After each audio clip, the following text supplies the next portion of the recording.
अस्सलामुअलैकुम नादरीन, अल्लाह ताला से ये उम्मीद करता हूँ कि अल्लाह ताला ने आपको जहाँ पर भी रखा होगा अपने हिफ्ज़ व अमान में रखा होगा। नादरीन, आपको पता है कि मैं जब भी सोशल मीडिया पे कोई ऐसी बात देखता हूँ ना जो इंतशार और मन घड़त प्लांटेड बातों के ज़िम्रे में जा रही हो, मैं यकीनन बोलता हूँ। आपको पता है कि एक यूट्यूबर जिसने नया नया यूट्यूब पे एक चैनल बनाया है और वो यूँ समझ रहा है कि जैसे पता नहीं उसने जियो न्यूज़ का कोई चैनल जो है ना उस लेवल पे को बना दिया है। वो जो पिछले प्रोग्राम में कह रहा था कि जी मुझे DIG साहब अगर कहेंगे तो मैं चैनल बंद कर दूंगा। भैया तुम्हारे चैनल को देखता कौन है? अब बात यह है, मेरे साथ इमरान कुरैशी भाई, जिनके साथ ज़िंदगी में बड़े अजीबोगरीब मेरे मामलात रहे, सारी दुनिया को पता है हमारे क्या मामला थे, और 2 प्रोग्राम जो है मैंने फेसबुक पे और यूट्यूब पे अपलोड किए हैं। आप खोल के मामले की हसासियत का अंदाजा लगा लीजिएगा। मुन्ने भाई, आप ये बताएं, मैंने आपको कुछ लिंक्स भेजे थे उस बंदे को जो देसी परदेसी और मुस्लिम गैर मुस्लिम करके जो लोगों को मिलता है, मैंने उसके लिंक आपको भेजे थे। आप उस शख्सियत के बारे में क्या जानते हैं, कब से इसको जानते हैं और ये किस तरह का करैक्टर है? अस्सलाम वालेकुम। अब जिसके लिए हम बात कर रहे हैं, ये देसी परदेसी और ये चीज़ें, सीधा लावे की बात कर रहे हैं हम। हाँ जी। तो क्या इसका मतलब, इसको मैं 30-32 साल से जानता हूँ। अच्छा। और जो लिंक्स भेजे हैं या जो बातें इसने की हैं, तो वो कल मैं आपके पास आने से पहले ना इधर वो दरिया अभी पैदल पानी के ऊपर चल के आपके पास आया हूँ। बस ऐसी बातें हैं। यानी इन बातों का कोई वजूद नहीं है। क्यों ऐसी हरकतें कर रहा है? इस तरह के झूठ, अभी बंदे जिंदा हैं। मैंने मरे हुए जो अफराद हैं उनकी कहानियां लोगों को सुनाई है, क्योंकि उनमें तो ठीक होने की जो है शिक ही खत्म हो जाती है, दुनिया से कूच कर गए हैं। ये जिंदा लोगों पे जो है ना तोहमतें लगा रहा है, इसकी क्या वजह है? क्या लग रहा है आपको? एक कैफियत का नाम है जिसको कहते हैं नरगिसियत। नरगिसियत का मतलब ये होता है खुद नुमा या अपनी ज़ात को पसंद करना। खुद नुमाई का शिकार हुआ है तो मरीज ही है, ज़हनी मरीज है। कुरैशी साहब, आप ये बताएं, इसके साथ जो अफराद माजी में चलते हैं, जो बहुत ज़्यादा इसके क्लोज होते थे, आप उनको जानते हैं? क्या आज भी वो इसके साथ हैं? अब कुछ लोग हैं, क्योंकि इसकी मेरी कोई कंपनी कभी भी नहीं रही। दोस्ती एक शनासाई है, ताल्लुक़ है, कोई कंपनी से कभी भी नहीं रही। 4-5 लोग हैं जिसमें टॉप के ऊपर शाही चौधरी है, जो बड़ा अच्छा रिलेशंस था, और वो भी खिलाफ हुए हैं। और वो मैं ये कहूँगा कि ये लावे की बदकिस्मती है कि इतना अच्छा मोहब्बत करने वाला दोस्त उसने गंवा दिया अपनी खुद नुमाई में। बाकी पुराने जो इसके साथ चलते आते थे वो कहाँ हैं आज? देखो, इसके साथ जो इसके मुकदमेवार थे जिनको मैं जानता हूँ, बिल्ली, अच्छा, जाहिद शाह और चाचा मीता। बाकी मुझे इसके मिलने जुलने वालों का मेरा तारुफ नहीं है, लेकिन वो सारे ही इससे ज़िंदगी में नाराज़ ही हुए हैं। अब किस वजह से इनकी नाराज़गी थी, ये मैं यही कहता हूँ कि इसमें सिर्फ ये कि दूसरों को हकीर समझना या छोटा इंसान समझना, मेरे ख्याल से बेसिक वजह यही थी कि इसके साथ उन सबका नाराज़गी हुई। कुरैशी साहब, आप ये बताएं कि इसने जीवे का जो कत्ल बताया है वो आपने भी सुना होगा। असल वाकया क्या था? वो किसने मारा था जीवा, और ये जेन्युइन उसके अंदर शामिल था या इसने गोलियां मारी हैं? क्या वाकया था, पहले ये बताएं ताकि नाज़रीन को पता लगे कि ये कितने झूठ बोलता है। 30-32 साल से तो हमारे इल्म में यही था कि जीवे को बिल्ली के फायर की वजह से वो बेचारा एक्सपायर हो गया। ये तो इसके बयान से सुना है कि इसने मारा। बाकी राजगढ़ में आपकी भी रिहाइश भी उधर है, मेरी भी रिहाइश शामनगर है। आज तक किसी एक बंदे ने कहा है कि इसने एक फायर भी जीवे को मारा था? नहीं सुना।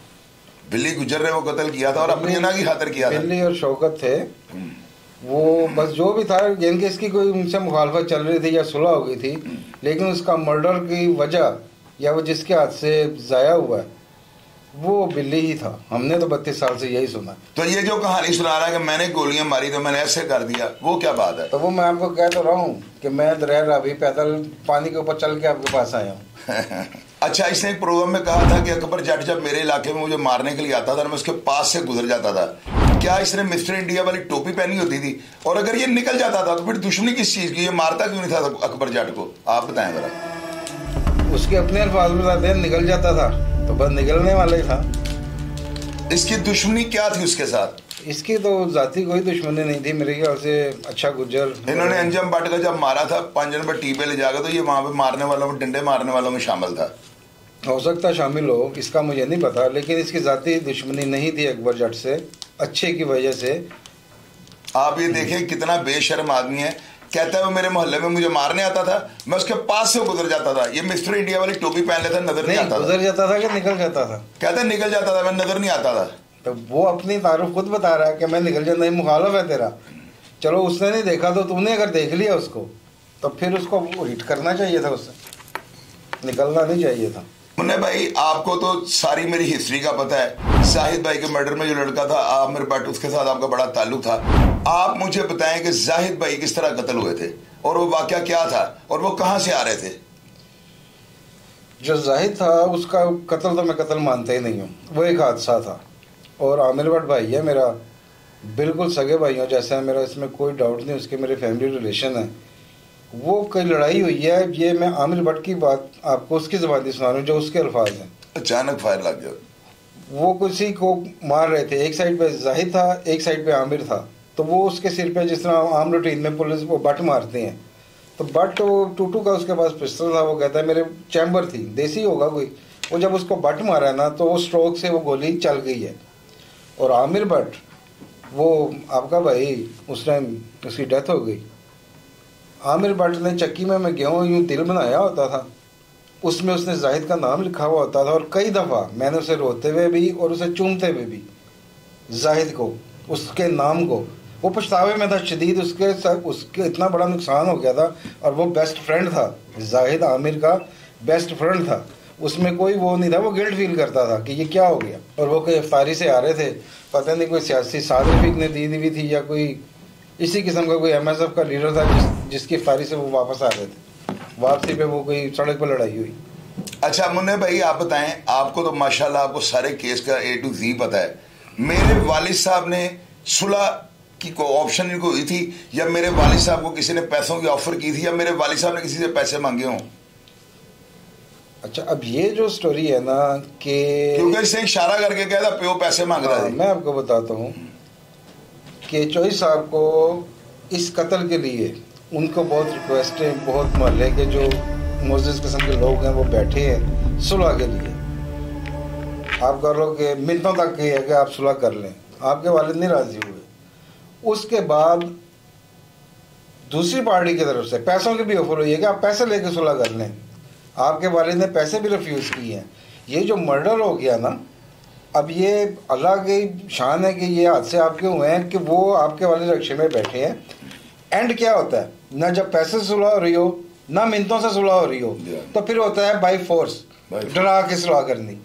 वो आपके वालिद रक्शे में बैठे हैं, जिस दरवाजे से वो बैठे हैं ना, वो सादत को पता था कि इस दरवाजे से जिनके राइट साइड पे वो बैठे हैं, राइट साइड जब वो अंदर बैठ गए, राइट साइड से होके वो थोड़ा स्लाइड करके लेफ्ट वाली साइड पे चले गए हैं। और यही हकीकत है, उसने लेफ्ट वाली, उनको पता था कि ये राइट साइड पे बैठे हैं, डराने के लिए उसने लेफ्ट साइड पे फायर किया है कि उनको ना लगे, सिर्फ एक टेरर पड़ जाए कि अगर ये सुलह नहीं होगी तो पता नहीं नुकसान ज़्यादा होगा। लेकिन वो बदकिस्मती से वो अब रक्षा के पीछे बंद होता है, किसी को ट्रांसपेरेंट तो नहीं होता कि पता लग जाए कि वो स्लाइड करके इधर चले गए हैं। बस एक ही फायर हुआ। अगर किसी को कत्ल करना हो तो एक फायर नहीं होता, फिर कई फायर होते हैं। हार्ट पे लग गया था। हाँ, वो बस उनको किसी दिल पे लग गया, तो जिसकी वजह से वो कहते हैं कि रक्षे वाले को भी वो सेशन जब उन्होंने ड्रॉप करना, किधर जो कोर्ट जा रहे थे उधर जाके दरवाजे पे पता लगा कि पीछे कोई हादसा हो चुका है। सही है। तो पैसों की ऑफर वो जो कह रहा है इशारे करके, तो मेरे वालिद साहब ने कोई ऐसी बात आपने सुनी हो या कोई ऐसी बात आपके इल्म में, तो नाज़रीन को लाज़मी बताएं। अगर आपके वालिद साहब पैसों की ऑफर करते तो मेरे ख्याल से उनको पैसे मिल जाते। आमिर भट्ट का वालिद उस टाइम हयात था और बड़ा सेटल था, तो आमिर भट्ट की तरफ से पैसों की ऑफर हुई है जो आपके वालिद ने रिजेक्ट की है कि नहीं मैंने नहीं सुलह करनी पैसे पूसे लेके। अब उनको गुस्सा था या कोई प्रेस्टीज का उनका मसला बना हुआ था, वो सुलह नहीं कर रहे थे। सर आप ये बताएं कि जब मैं जेल गया हूँ, आपको पता है इसने मुझे बड़ा प्रोटोकॉल दिया है, इसके पीछे क्या वजह थी? इसकी अपने मुकदमा वालों से मुखालफत थी, या ये जो है मुझे मोहल्लेदार करके जो है ऑब्लाइज कर रहा था, प्रोटोकॉल दे रहा है? ये तो आपने सुना हुआ है कि इसने पहले बड़ा हमें ना हाथों पे उठाने की कोशिश की है। इसके पीछे क्या वजह थी? अब इसके पीछे क्या वजूहत थी ये तो मुझे नहीं पता, क्योंकि नाराज़गी इससे और बिल्ली वगैरह की तो आप वाले वकूए से पहले ही हो गई थी। वो तो कैंप जेल में ही बोलचाल बंद हो गई थी, एक दूसरे को बुलाते तक नहीं थे। तो आपको क्या लगता है इसने अपने बेनिफिट के लिए मुझे और आलमगीर को, यानी कि हमारी गिनती 5 ब्लॉक में थी ना, जब भी ये बाहर निकलता था तो मजबूरन हमें साथ जाना पड़ता था। आपका क्या ख्याल है कि हमने इसको ढाल बनाया हुआ था या इसने हमें ढाल बनाया हुआ था? जिस टाइम हम जेल में थे ना, यानी कि मैं, बिल्ली, अच्छा, तनवीर खां, 4-5 तो हम बहुत अच्छे दोस्त थे और हमेशा इकट्ठे ही रहे हैं। तो हो सकता है कि इसको कोई फील होता हो कि यार मेरे साथ भी होने चाहिए, जोड़ा हो आपको। जेल में कोई ये कहे कि कोई किसी की उंगली पकड़ के मैंने चलना सिखा दिया, ये तो मुमकिन ही नहीं है। जिसमें जो करंट होते हैं ना वो जेल वाले चेक कर लेते हैं, जो पास हो गया, जो नहीं हुआ वो फिर सारों को ही पता होता। अच्छा मुन्ने भाई, इससे एक बात की थी तनवीर खान की भूख हड़ताल के बारे में कि वो मेरे पास आया और आगे जमीन पे गिर गया। इस बात में कितनी सदाकत है? हालांकि ये देखें उस बंदे की बात कर रहा है जो इंतहाई बदीद आदमी था, और लोग तो इन किरदारों को नहीं जानते। वो कहते हैं फलाना की गल कर रहा है, और ये मजहब के रंग में लाके जो है ना लोगों को झूठ भी सुनाता जा रहा है। उस बात में कितनी सदाकत है कि तनवीर खान ने भूख हड़ताल जब की थी क्या हुआ था? अच्छा, तनवीर खान जब भूख हड़ताल की थी, ये जो तनवीर खान आपका मुकदमेवार, ये भी बात क्लियर कर दें। तनवीर खान जो है ना बिल्ला उसे कहते थे मेरा। तनवीर उसका कई नाम था, कोई जमातिया कहते थे क्योंकि जमात इस्लामी से उसका ताल्लुक था, कोई साहिवाल पढ़े हुए हैं, साहिवाल के नाम से मैंने कहा नादरीन तनवीर खान। लेकिन ये जो उसने, ये जो आप बात कर रहे हो ना कि पैरों में आके गिर पड़ा, ये उसने तनवीर के मुतालिक नहीं की, ये उसने किया बिल्ली के मुतालिक। अच्छा, कि वो मार पड़ी तो मेरे पैरों जा गया। तनवीर खान 3 दिन बाद जब इकरामुल्लाह को असिस्टेंट सुपरिटेंडेंट का कत्ल था ना, उसमें हम सब बंद हुए हैं। इबा पहलवान, अच्छा पहलवान का भाई, चाचा मीदा, काला, मैं, अशरफ, अच्छा पहलवान, लावा, बिल्ली और तनवीर। अब वो इतना बड़ा था और हम तो उसको, हमें तो, हमारे तो फरिश्तों को भी नहीं पता था। अगर हमें बंद किया गया तो वो बंद किया गया लावे की वजह से कि इसके मुकदमेवार बिल्ली वगैरह थे, हम तो थे ही नहीं उसका मुकदमेवार। बिल्ली वगैरह के साथ हम एक चक्की में होते थे, वो सारे चक्की उठा के उन्होंने बंद कर दी। सुपरिटेंडेंट जेल कत्ल हुआ और 3 दिन के बाद आप कसूरी से आज़ाद हो जाओ, ये कोई चीफ मिनिस्टर भी गए ना, नहीं होता। तो क्या हुआ था वाकया? अब उधर भूख हड़ताल कर दी। आखिरी ऑप्शन जो है ना, आप उसको बेचारगी लगा लें, मैं उसको बेचारगी कहता हूँ कि जब आप बहुत मजबूर हो जाते हैं ना, आपका बेबस हो जाते हैं, तो आप भूख हड़ताल की तरफ जाते हैं। सब ने भूख हड़ताल की, नाम की। हम जूस भी पी रहे थे, पानी भी पी रहे थे, बिस्कुट भी चल रहे थे। तनवीर खान ने जनमन भूख हड़ताल की, उसने एक घूंट पानी नहीं पिया। 3 दिन के बाद उसने गिरना ही था और उसने क्या करना था। अब उसकी उस कुर्बानी को या सेक्रीफाइस को आप उसको डिग्रेड करोगे, डिग गया, डिगना तो उसने, गिरना तो उसने था ही। उस भूख हड़ताल की वजह से उसको उठा के ले गए हॉस्पिटल, उसको ड्रिप लगाते थे जेल इंतजामिया, तो वो ड्रिप निकाल के फेंक देता था। वो कहता था, यानी आप ये कहना चाहते हैं कि ये लोगों को झूठी कहानी सुनाकर इम्प्रेस करने की कोशिश कर रहा है? तो ये मेरे, अगर ये 4 दिन मेरे साथ रहे ना, मैं एक कमरे में बंद होता हूँ, इसको ना ये पानी पिए ना ये रोटी खाए, मैं देखता हूँ कि ये 12 दिन किस तरह निकाल लेता है। 2 दिन निकलेंगे। अब मैं आ गया 2 दिन बाद टिक गया। वो जिसने खाना भी नहीं, कुछ नहीं, उसने गिरना नहीं था और क्या है, और वो गिरना ही नहीं था, वो बेहोश हो गया था, जनमन गशी में चला गया था वो। तो वो, और उसकी कुर्बानी ने सबको आज़ाद करवाया, हमें आज़ाद करवाया। इनको ये पता नहीं आज़ाद हुए या नहीं, मुझे नहीं अब इतना याद, बहुत पुरानी बात हो गई है ये, लेकिन हम लोग आज़ाद हो गए थे।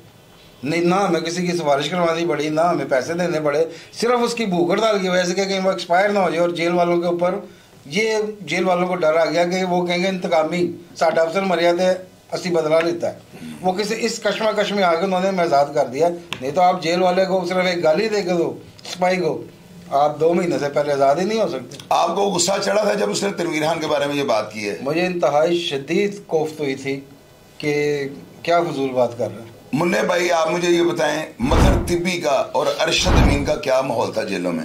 क्या उनके लेवल का किसी का माहौल है? जिस तरह ये कहता है मैं उन्होंने मुलाजम सोटियां मारियां, मैं उन्होंने अंजन की अच्छे 10, वो अच्छा सारा बेचारा हाँ में हाँ मिलाता है। आप ये बताएं, ये बात तिब्बी और अरशद अमीन की जो मैंने लोगों को बताई है उसमें कितनी रियलिटी है? अब जो तिब्बी है, आप पहलवानी की बात कर रहे हैं ना, पहलवानी तो छोड़े आप, मैं आपको सारी स्टोरी बताता हूँ। तिब्बी का जो सिफारशी था वो सदर पाकिस्तान गुलाम इसाक खान था, उनका दामाद था, सही कह रहे हैं। अब जिसका सिफारशी तिब्बी का बहुत माहौल था, इसमें कोई नो डाउट नहीं, लेकिन किस वजह से था? President of Pakistan Arshad mean का अगर माहौल था तो वो किस वजह से था मंजूर होता? सीएम पंजाब, वजीर आला पंजाब। बिल्कुल इसी तरह। अब ये इतने बड़े माहौल में होके मुझे ये बताओ कि तिब्बी ने कभी किसी को चपेट मारी? मुलाजिम को चपेट नहीं मारी। तो जो इतने बड़े माहौल वाले, ये नामुमकिन चीज है कि आप किसी को सोटियां ले, जेल का मुलाजिम को आप गिरेबान तक भी जाओ ना तो वो, अब जिस तरह आप पंजाब पुलिस लगा लो, आप सिपाही को, अब ये जो मोहम्मद अली भट्ट साहब ने इतना वो मुकाबला किया है, वो जो इस्लामपुर एक कांस्टेबल के पीछे, तो यही सिस्टम, क्योंकि वो भी एक इदारा है, वो भी जेल है, पुलिस जेल, प्रिजन पुलिस है, उसके नाम के साथ भी पुलिस लगता है, वो भी अपनी महकमे को सपोर्ट आउट ऑफ लॉ जाके करते हैं। नहीं, जिस तरह वो कहता है मैंने उस मुलाजिम ने सोटियां मारियां, मैं उन्होंने सोटियां मारियां, जेड़ा बोलता थी मैं सोटियां मारना था, शराब दी पेटियां लैके मैं रोज आना था। मुन्ने भाई, आपने इसके तशद्दुद के बारे में या जेल का कोई एक कारनामा बता दें जो इसने किया हो, क्योंकि आप तो मेरे से 10 साल पुराना इसको जानते हैं। कोई एक वाकया बता दे जो आपने देखा हो या सुना हो। कारनामा का क्या आप कहना चाह रहे हो? क्या जैसे वो कहता है मैं बड़ियां डांगा खा दियां, चुएल दी फरी थागे ने, बेड़ी नहीं लुआई, पता नहीं क्या क्या चबले मार रहा है। आप मुझे बताइए इतना बेरू था जेलों का? सबसे जो जेल का पहला सबक होता है ना, मैं आपको बताऊं, वो कहते हैं कि पत्थर जड़ा है ना अपनी जगह पर ही। तो मैंने लावे को जितना भी देखा है ना, कैंप जेल में रहा हूँ, और जब ये कैद हो गए हैं, ये सुबह उठता था और ये सीधा इबा पहलवान के पास, जब गिनती बंद होती थी तो वापस आ जाता था। जो जिनके माहौल होते हैं वो चाहे जेल की दाल रोटी खा रहे हो, वो अपने खड्डे पे बैठ के खा रहे होते हैं। इस तरह नहीं। अब जो लोग नहीं समझते या जिन्होंने कभी जेल देखी नहीं है उन चीज़ों में, वो तो शायद इसकी बातों में यकीन कर लें। टाइम पास करने के लिए इबे पहलवान के पास जाता है, रात को आके बांधे लगा होता है। लाजमी बात है ये।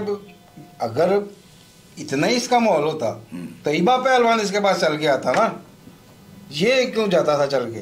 कोई हमें बता दे। अगर किसी के तरफ हम गए हैं तो एक इनविटेशन जो जेल में दावत होती है खाने की, अगर किसी ने खाने की दावत दी है तो चले गए हैं, उसके अलावा तो अपनी बारक से बाहर नहीं निकलते थे हम। मुन्ने भाई, ये जो कहता है जेल के अंदर मैंने दरियां बिछाई हुई थी, मैं जुए करवाता था, 500 का दाल है, 1000 का दाल है, 20 दरियां मेरियां बिछियां ध्यान, इसकी कभी सुना है आपने जेल के अंदर इसने जुआ एक दिन का भी करवाया हो? आप मुझसे इस तरह पूछ रहे हैं जिस तरह आपको इस माहौल का नहीं पता। ये मुमकिन है? मैं आपसे कंफर्म कर रहा हूँ ना, ये तो मैं बता चुका हूँ। देखो, जुआ खेलना, कोई कहना मैं जेल में जुआ खेलता था, ओके होता है, चुप चुप आगे हो जाता है।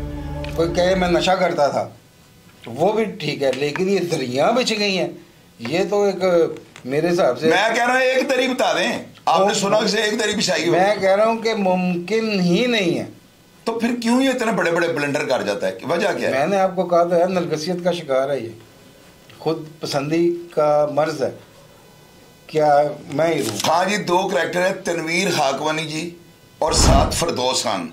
इसने कहा है कि तनवीर हाकवानी को मैं पिन्ने खोले आया, मैं मुंडे ले आया, मैं लेकर निकल गया सांदे के इलाके में मलक मुनीर रोड से, और फरदौस खान मैं चंड मारी, उन वो क्या है अच्छे प्लान में वो मारे। इन बातों में आपको सदाकत लग रही है या कभी आपने तारीख में जेल की दुनिया में आपने ये बात सुनी हो कि ऐसा वाकया फरदौस खान के साथ किया हो? और तनवीर हाकवानी जी का और फरदौस खान का क्या माहौल था? देखो, दुनिया का मुझे नहीं पता कि तनवीर हाकवानी के साथ ये वाकया हुआ, या अगर हुआ भी होगा तो जिन अल्फाजों में ये बयान कर रहा है वो उसके अपने अल्फाज है ना। ये तो अब तनवीर खान बताया कि भाई क्या हुआ था, वो आ गया उनका बयान आ गया, वो लग रहा है। और बाकी रह गया फरदौस खान और जेन्युइन ही लावा था, वो तो क्रेजी सा आदमी था, वो छोटे कद का था और बड़ा फिट था। वो तो उसको तो जेल वालों ने पाउडर पर लगाया नशे में, और नशे में जो लग गया नशा तो फिर हाथी को भी गिरा देता।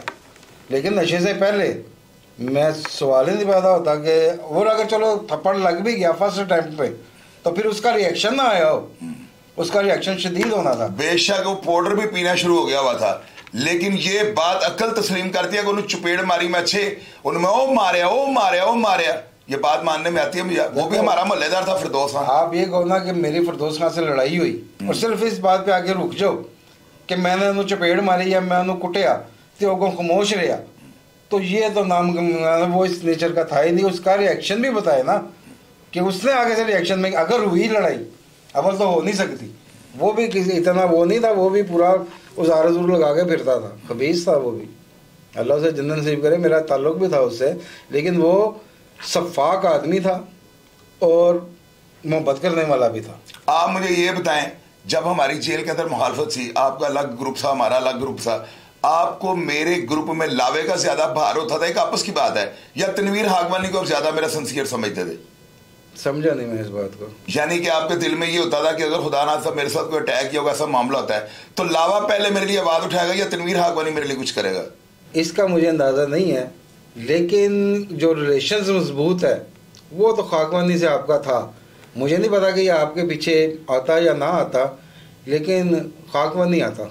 मुन्ने भाई ये बताएं, अच्छे पहलवान ने कहा था कि उधर ना सामान के अंदर से पिस्टल निकल आए थे, वो पिस्टल आपने किसके लिए मंगवाए हुए थे? मेरे लिए मंगवाए थे या किसके लिए मंगवाए हुए थे?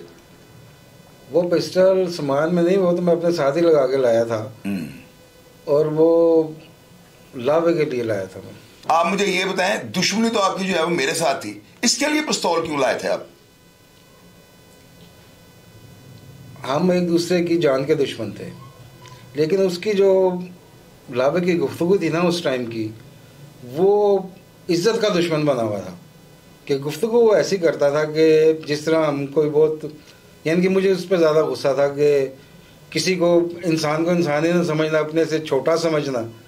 तो मुझे उससे ज़रा जान का तो दुश्मन थे कि मैंने अपने, हमारी दुश्मनी रही है, कोई शख्स कह दे कि मैं कभी आपकी इज्जत का दुश्मन बना हूँ या मैंने कभी माँ बहन की गाली भी निकाली हो, जान का सोचा है, मारने का सोचा है, लेकिन वो उसकी गुफ्तगू उस दौरान उस टाइम में ऐसी थी कि मुझे अपनी शदीद तौहीन महसूस हो रही थी।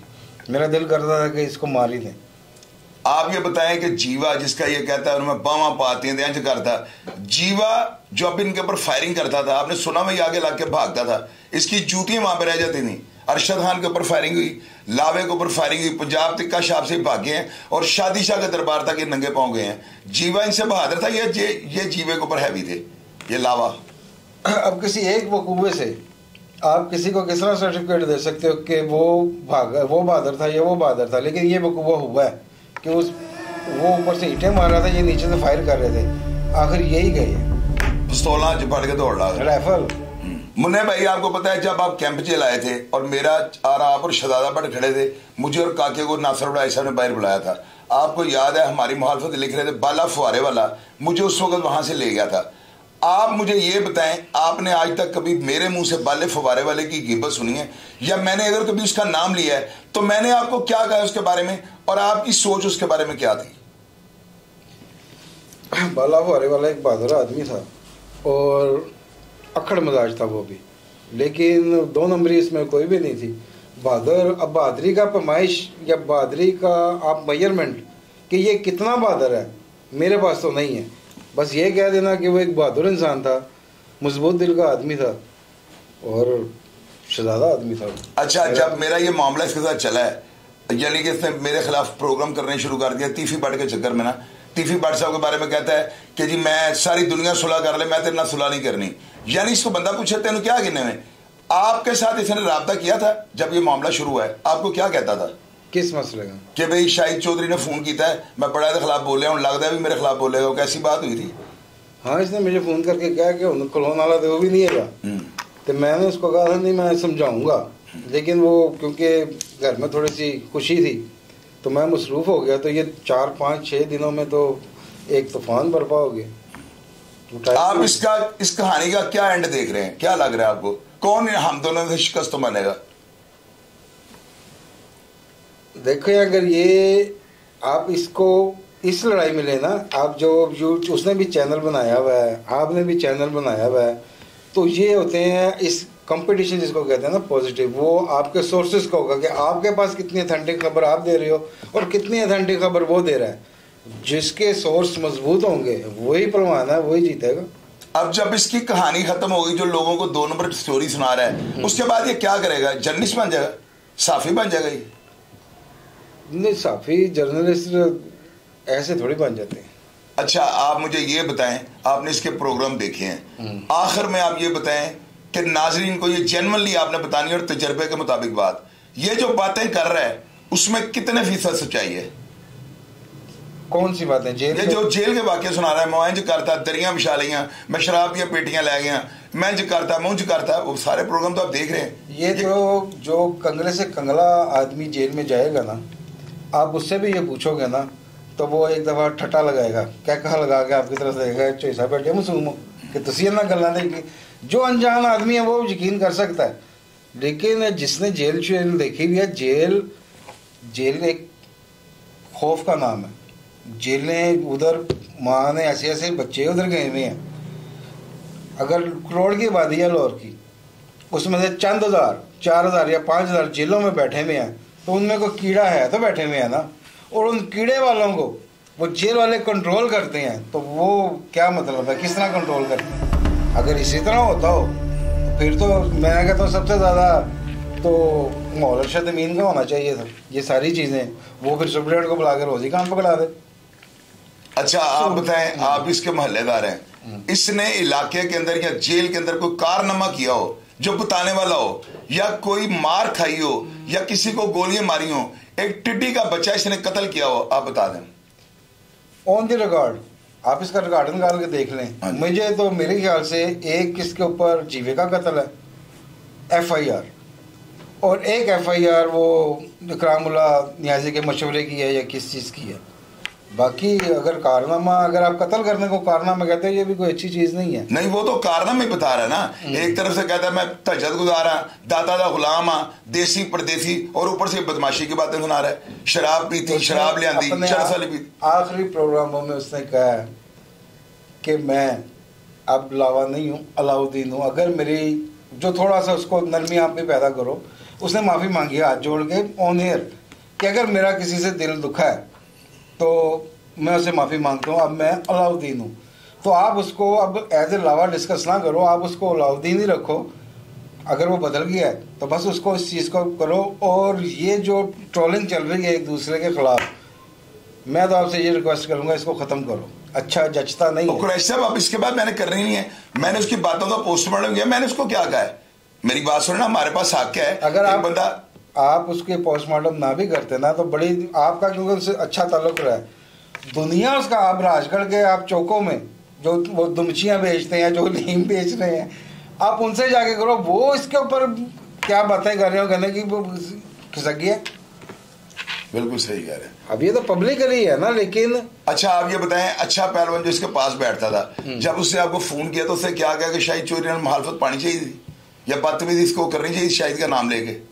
उसने इस चीज़ को कंडेम किया। क्या कहा उसने कहा कि बदकिस्मत आदमी है कि अपना इतना अच्छा दोस्त उसने खिलाफ कर लिया अपने, और जब वो सेटल हो गए, इनके अब अल्लाह ने चलो फेम दे दिया है, कनेक्शंस वेल कनेक्शन हो गए हैं, तो वो अच्छा समझ रहा है इस चीज़ को कि अच्छे से, हालांकि ताल्लुक तो इतना नहीं है ना, याद से ही ताल्लुक था ना। वो इस चीज़ को कंडेम कर रहा है कि इसने ये जो है ना गलत किया है। और ये लोगों को कह रहा है लाला मूसा गया वापस आ रहा है। और मैं सारे नाज़रीन को ये बता दूं, अब उस दोबारा कभी वो इसके पास नहीं जाएगा, कम से कम रिकॉर्डिंग के लिए नहीं जाएगा, ये मेरा दावा है। कुरैशी साहब आखिर तुम दसो, बच्चों को जो है इस ऐसे करैक्टर से मुतासर होना चाहिए या ऐसे करैक्टर को जो है इसके ऊपर शिट डालनी चाहिए? खाली ऐसा करैक्टर नहीं है, जो भी ऐसे करैक्टर हैं जी समेत हमारे, आपके भी और मेरे भी, जो हमने माजी में काम किए हैं वो काबिल फ़ख्र हैं ही नहीं।